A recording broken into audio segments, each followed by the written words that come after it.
Imagine being buried alive in an avalanche. Here's how to survive with just seconds to react. Don't try to outrun it. Ditch your gear and move sideways fast. Cup your hands over your mouth. Create an air pocket before the snow traps you. Don't scream. Conserve oxygen.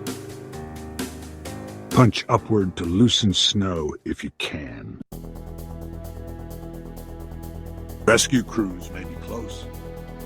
If you wore a beacon, this could save your life.